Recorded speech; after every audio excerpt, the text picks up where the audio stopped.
Politihoot! And now, from a lonely little corner of the Bronx. Hey guys, I don't know if you saw Trump's speech about voter fraud last week, but I watched it so that you don't have to. So what he did is that he made good on a promise he's been making for 6 years.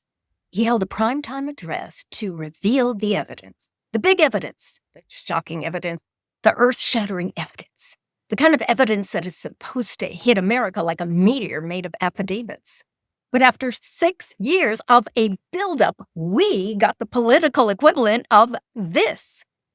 I'm Geraldo Rivera, and you're about to witness a live television event. A massive concrete vault has been discovered. Some think it belonged to none other than the notorious Al Capone. Well, tonight, for the first time, when we began opening this vault nearly 2 hours ago, we had no real idea what we'd find inside.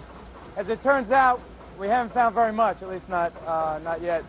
Live on national TV. Trump was a playboy New Yorker then. He should have learned a lesson from this. Because we got nothing. Not even a lonely spider in an old cobweb. Just a very expensive PowerPoint presentation about things that might have happened. And the amazing part is that the president released documents to prove his case. And the documents immediately turned around and laughed at him. His documents didn't prove a thing. That is the political equivalent of calling a witness to the stand and having them testify for the other side. Because the speech really boiled down to 5 claims.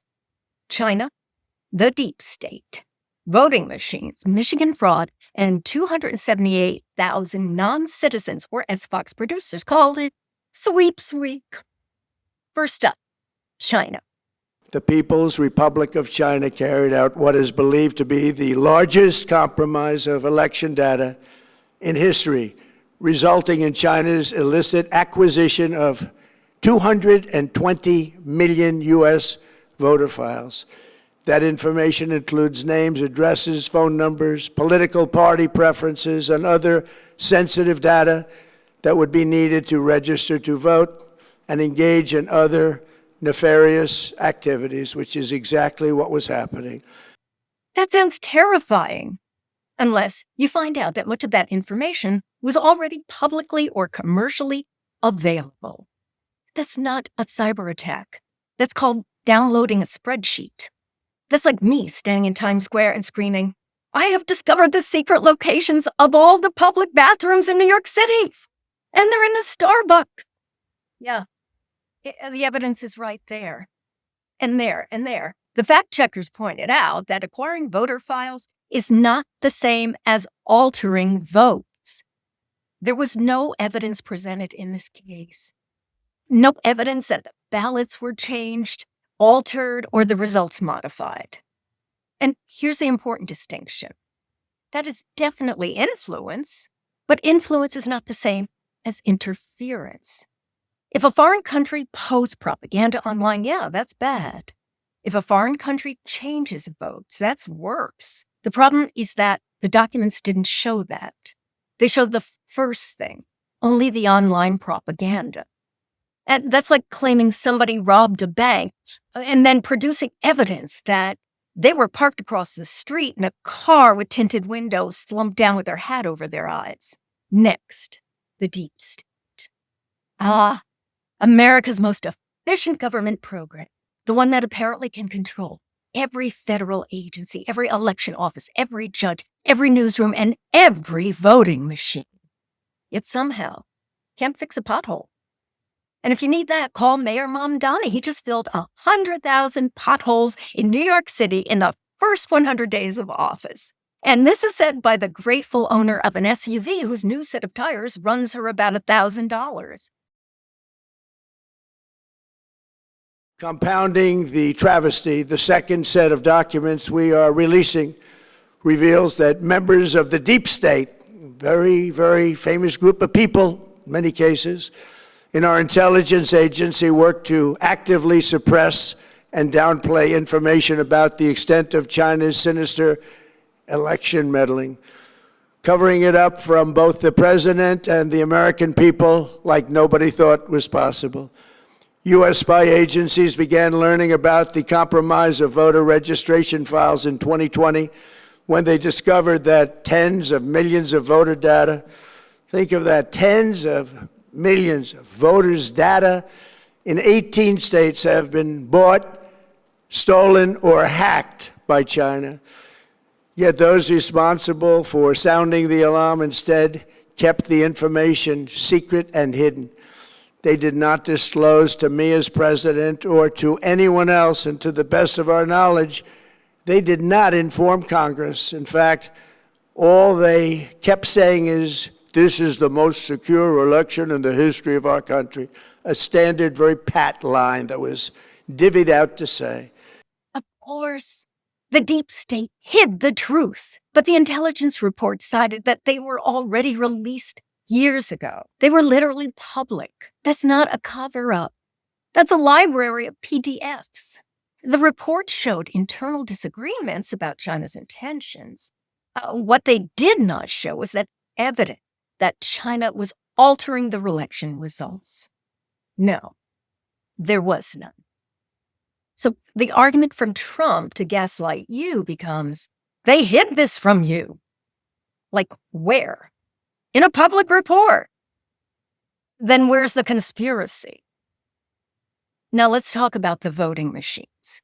Because if you listen to the speech, you got the impression that every voting machine in America is basically a slot machine operated by a Venezuelan hacker operating from the basement of Comet Pizza while Hunter Biden holds the flashlight. But the documents released by the White House said something very different. They said large-scale manipulation of vote tabulation would be extremely difficult. Why? Because America doesn't have one national voting system. No, that's not how it works. It has thousands of election jurisdictions. It's like trying to hack every single smart toaster in America at the same time. Good luck with that one, too. And then there's the paper ballot problem. About 98% of voters use a paper ballot, which is fantastic because paper is the most advanced cybersecurity technology ever invented. You can't send a piece of paper a phishing email. You can't ransomware a piece of paper. You can't send a paper ballot malicious PDFs with instructions to click this link. The fact-checkers noted that paper trails and audits are specifically designed to catch large-scale tampering. And then place that has become the political equivalent of Bigfoot, where everybody claims they saw something, but nobody ever produces the creature. But registration irregularities are not the same thing as fraudulent votes. And that's important to know, because you register to vote whenever you apply for a driver's license in this country. You don't have to be a citizen, nor do you have to read English. And trust me, I drive in the Bronx. I mean, New Jersey just discovered over 6,600 non-citizens registered to vote because of a software glitch. Because a typo is not the same as a crime. A duplicate form is not a crime. An administrative error is not a crime. If they were, the DMV would be in Guantanamo Bay right now. The FBI looked at some of these claims years ago. They didn't produce evidence of a massive voter fraud operation, which means we're all still waiting for the part where the actual fraud shows up. And finally, the 278,000 non-citizens. This was a big number. The number was so large, it should have arrived with its own parade float ready for Macy's Thanksgiving parade. So where did they get the number? The White House released essentially a one-page summary without disclosing the methodology, which is how they arrived at the number, and what they used to generate it. The public was not shown the matching data or the error rate.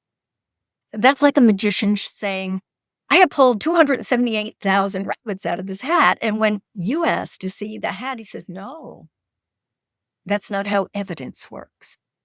That's how political spin works. Take a lap, prove, shake it vigorously, and serve it as a certainty. Because if you're going to claim 250,000 illegal registrations, you need more than a number. You need a method to find this out. You need to show us the data, which is why none of us believe you. Well, except for Crazy Larry, The 89-year-old pro-Trump guy from the villages in Florida who walks 7 miles a day with a huge pro-Trump flag on his shoulder. And look on, Larry, you're the one person who gets a pass on this nonsense, because voter fraud in this country is basically a non-issue.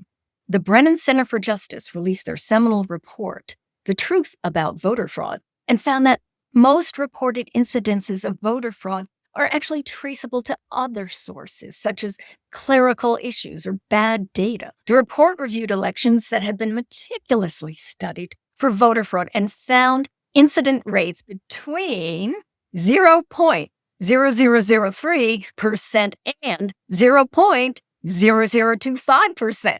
Yeah, 0.003%, and yes, 0.002. And even the Heritage Foundation, the author of Project 2025, did an extensive study that showed that voter fraud in the last 38 years was less than 1%.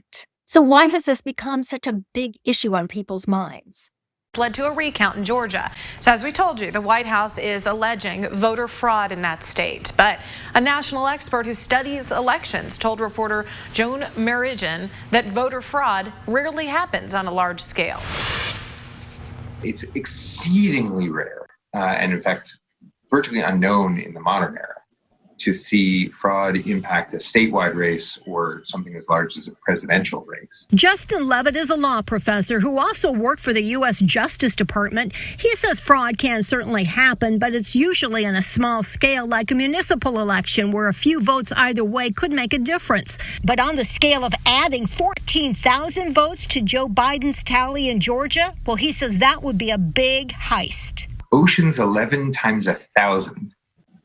Heist of the system. In studying elections between 2000 and 2014, he found just 31 incidents of voter impersonation out of up to 1 billion votes cast. He says 2020 appears to be no different. What would you say to people who say they don't believe you and they think there's widespread voter fraud? I understand why they might feel that way. They've been hearing it for a long time, including from the president. And now, the part that really gets me, after 6 years of promising this smoking gun, the speech ended where it started, with vulnerabilities, possibilities, theoretical risks, maybes, could-haves, mights, lots and lots of mights, but no evidence that votes were actually altered. Even the Washington Post noted that the speech emphasized vulnerabilities rather than actual tampering. That is an important distinction, because every system has vulnerabilities.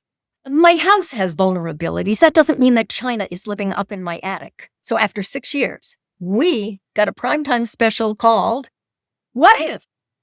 What if China wanted to do something? If someone had bad intentions? What if a machine could be hacked? What if registration forms were wrong? What if? What if? What if?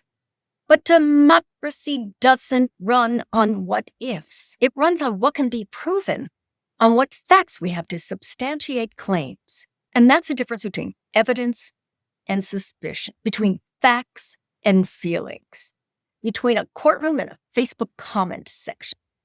So until somebody actually produces the actual receipts, the biggest fraud revealed by the speech may be the advertising. Because after years of hype, the blockbuster evidence turned out to be simply a movie trailer. So beware, my friends.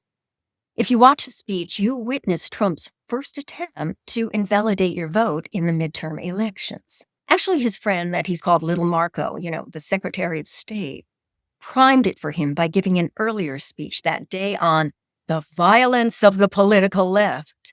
Those kinds of people that break into corporate entities in order to save the beagles. That should have caused you fear. Then the president followed up with his attempt to have you think that your vote is no longer secure by presenting evidence that only a college student with a 1.5 GPA and a 20-page paper with a deadline of 30 minutes from now would hand in. Trump knows that if the Democrats take Congress in the midterm elections, he's toast, burnt toast. Maybe even hand him a hat trick on impeachment. And you've seen this from a man who will do anything to stay in power. So keep your eyes open and your antenna up. Don't let them destroy our democracy. So that's all for us today here at Politihoot. Please leave a like or subscribe to the show or leave a comment below. You can also go to our Facebook page at Politihoot and check into Podline FM.